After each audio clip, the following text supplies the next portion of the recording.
చేసుకుంటూ ఉండాలి. ప్రభు ఎక్కడెక్కడ కార్యాలు చేశాడు. బిడ్డ ఇప్పుడు ఈ బిడ్డ పుట్టింది మొదలుకొని తన తల్లిదండ్రులే కాపాడుతూ వచ్చారా? దేవుడు కాపుదల లేకుండా? హల్లెలూయా. దేవుడు కాపుదల కంపల్సరీ మనుషులకి ఉండాలి. హల్లెలూయా. దేవుడు కాపాడలేకపోతే కనుక పట్టణములో కావలి కాయుడు వాడి ప్రయత్నం అంతా వ్యర్థం అంట. హల్లెలూయా. అంతే కదా. ఏం చేస్తున్నాడు? ఒకవేళ కనుక ఒక కాపరిని పెడతాడు, ఒక వాచ్మెన్ ని పెడితే కనుక ఆ పట్టణాన్ని కాస్తూనే ఉంటాడు.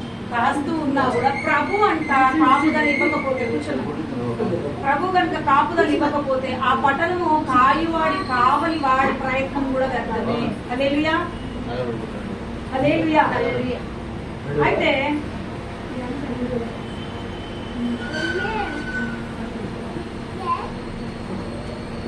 ఉన్నాడంటే ఇక్కడ తన ప్రాణంతో తాను చెప్పుకుంటూ ఉన్నాడు. హల్లెలూయా.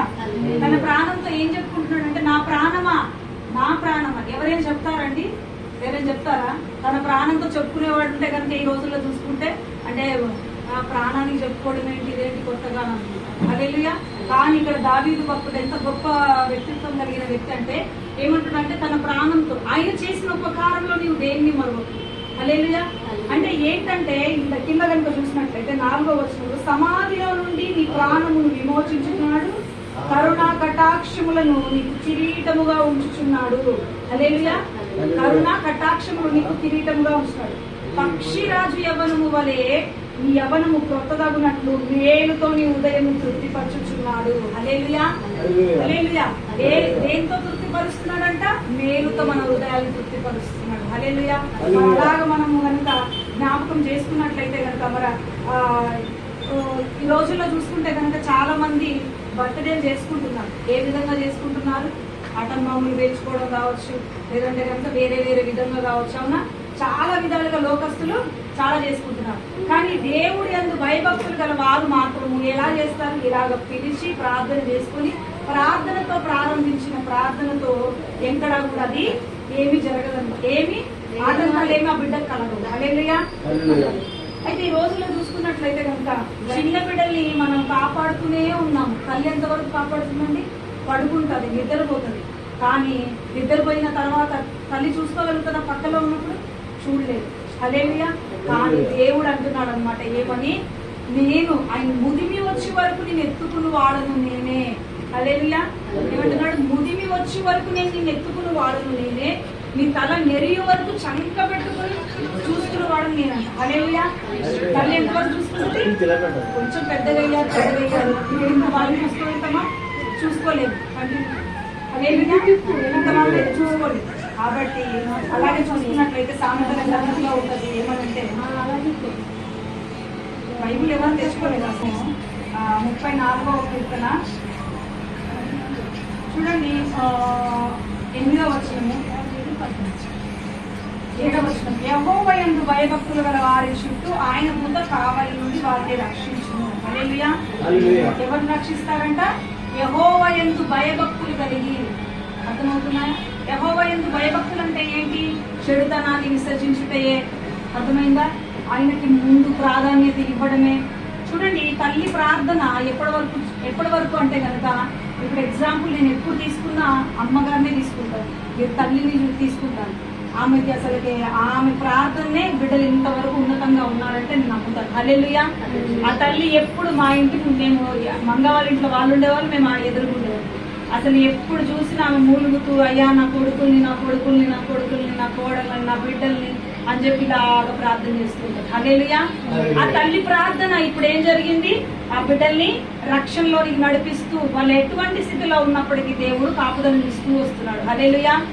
హల్లెలూయా. అందుకే అంటాడనమాట తల్లి నిన్ను మర్చిన నేను నిన్ను మరువనంటే ఈ టైంలో వచ్చి తను మీకేం చెప్పలేదు. చెప్పగలుగుతుందా? సరే ఇట్లా ఉండండి రా అంటే మీరు వినగలుగుతామా? మనం వింటామా? ఇప్పుడు వినలేము. సర్లే ఎప్పుడో కొంతమంది వింటారు, వినరు. హల్లెలూయా. కానీ లాస్ట్ టైము భాను వాళ్ళ వైఫ్ ప్రెగ్నెంట్ అప్పుడు కూడా అంకుల్ సంధ్యమ్మ రావాలి, ప్రార్థన చేయాలి, ప్రార్థన చేస్తేనే ఇది అని చెప్పేసి ఆయన బలవంతంగా తీసుకొచ్చాడు. ఎప్పుడైనా ఆయన నేను ఎందుకు గుర్తు చేసుకుంటానంటే చాలా రెస్పెక్టబుల్, చాలా మంచి వ్యక్తి అనమాట. హల్లెలూయా. హల్లెలూయా. అయితే సామెతల గ్రంథంలో మనం చూసుకున్నట్లయితే కనుక అయితే ఇక్కడ ఎందుకు దేవదూత ఎక్కడ కావాలి ఉంటదంట?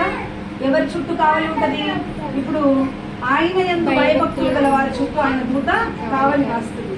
చూడండి, చిన్నపిల్లలు ఈ రోజుల్లో చూస్తే కనుక 8 సంవత్సరాలు 2 సంవత్సరాల పిల్లల్ని తీసుకెళ్లి పాడు చేస్తున్న రోజులు కాదా ఇది? అలాంటి వారికి మనం కాపుదలు ఇవ్వగలుగుతామా? తల్లి పక్కనే కదా పిల్ల పడుతుంది. కానీ ఎలాంటి పరిస్థితులు, ఎంత భయంకరమైన పరిస్థితులు! హల్లెలూయా! భయంకరమైన రోజులు ఇంకా కూడా దేశం మీదకి దేశం రాబోతుందంట. మరి ఇలాంటి సమయంలో మనం ఏం చేయాలి? దేవుడి యందు భయభక్తులు కలిగి చెడుతనాన్ని విసర్జిస్తే కనుక ప్రభు ఖచ్చితంగా కృప చూపించడానికి సమర్థుడు, శక్తిమంతుడు. హల్లెలూయా! చూడండి, ఇక్కడైతే కనుక మనం చూస్తే, నేను యెహోవా యొద్ద విచారణ చేయగా ఆయన నాకు ఉత్తరం ఇచ్చెను, నాకు కలిగిన బాధలన్నిటిలో ఆయన నన్ను తప్పించెను. ఏంటి? యెహోవా యొద్ద విచారణ అంటే ప్రార్థన చేసింది. మన సమస్య ఎవరికైనా చెప్తే ఎట్లా ఉంటుందండి? మన సమస్య కనుక చెప్పుకోలేని పరిస్థితుల్లో ఉంటాం. అత్తయ్యకి చెప్పిన, లేదా మాయకి చెప్పిన, లేదంటే పొరుగు వారికి చెప్పిన, వాళ్ళు వెళ్ళి ఊరంతా కాంతం చేస్తారు. అలాంటి స్థితిలో ఉన్నాయి. కానీ ఇక్కడ దేవుడు ఏం చెప్తున్నాడంటే, యెహోవా యొద్ద విచారణ చేయగా ఆయన నాకు ఉత్తరం ఇచ్చెను, నాకు కలిగిన భయములన్నిటిలో నుండి ఆయన నన్ను తప్పించెను. హల్లెలూయా! ఏంటి? అనారోగ్యమా, బాధ, ఇబ్బంద, ఇరుకు సమస్యల, బిడ్డలు విడలేని పరిస్థితి, ఇలాంటివన్నీ కూడా మనం ఏం చేయాలి? యెహోవా యొద్ద విచారణ అంటే ప్రార్థన చేయాలి. అప్పుడు మనకు కలిగిన భయములన్నిటిలో నుంచి ఏం చేస్తాడు ప్రభు? మనల్ని తప్పిస్తాడు, మనకు ఉత్తరమిస్తాడు.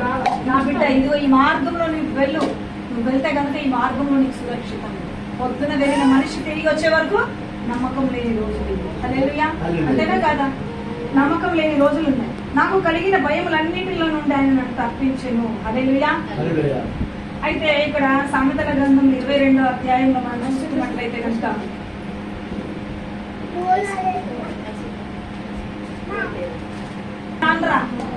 మావిని ఇలాగా ఏంటి అసలు ఏం నేర్పిస్తున్నాం మనం పిల్లలకి? హల్లెలూయా! కొంచెం ఏమన్నా ఆ మాయ, నీ పిల్లని ఎప్పుడు ఇస్తావు, నీ బిడ్డను ఎప్పుడు ఇస్తావు అని కొన్ని మాటలు మామూలుగా అంటూ ఉంటాం. కానీ